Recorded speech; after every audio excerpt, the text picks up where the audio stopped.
कभी कभी समझ नहीं आता कि लाइफ में प्रॉब्लम्स ख़त्म क्यों नहीं होती।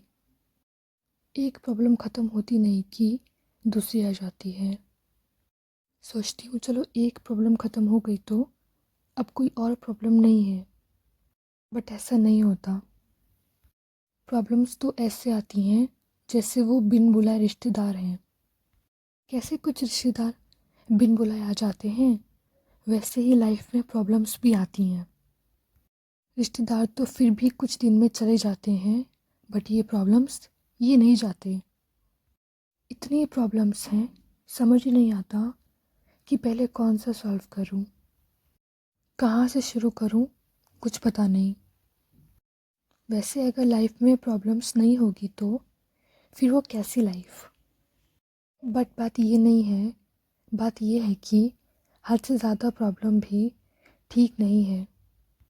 कभी कभी इतना थक जाती हूँ कि सोचती हूँ ये सब छोड़ के कहीं दूर चली जाऊँ, अकेले रहूँ, इन प्रॉब्लम्स से दूर। मगर ये लाइफ है, मैं जहाँ भी रहूँ वहाँ प्रॉब्लम्स तो आएगी। मैंने एक बात सीखी, लाइफ में कितनी ही बड़ी प्रॉब्लम हो, हमें उनको सॉल्व करना चाहिए, उनसे भागना नहीं चाहिए। कभी कभी लगता है जैसे लाइफ हमें टेस्ट पे टेस्ट देती जा रही हो, बिना ब्रेक के। दिमाग थक जाता है, दिल हैवी हो जाता है और पेशेंस बस एक पतली सी डोर बन के रह जाता है। हर प्रॉब्लम्स अपनी जगह सही है, पर जब सब एक साथ आ जाए ना तो लगता है जैसे सांस लेने की भी जगह नहीं बची। इस थकान में ये भी समझ नहीं आता कि पहला स्टेप क्या हो, पहला डिसीजन क्या हो, और सबसे पहले खुद को कैसे संभाले।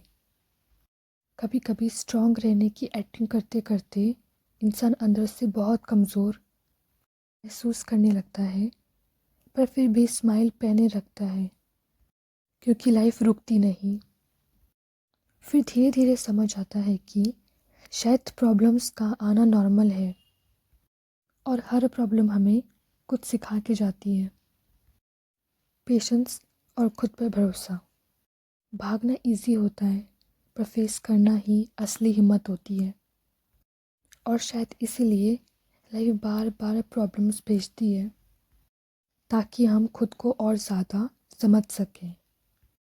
And of the day problems कम या ज़्यादा हो सकती हैं, पर हम उनसे ज़्यादा स्ट्रांग हो सकते हैं। बस एक टाइम पे एक प्रॉब्लम, एक स्टेप, एक डीप ब्रीथ।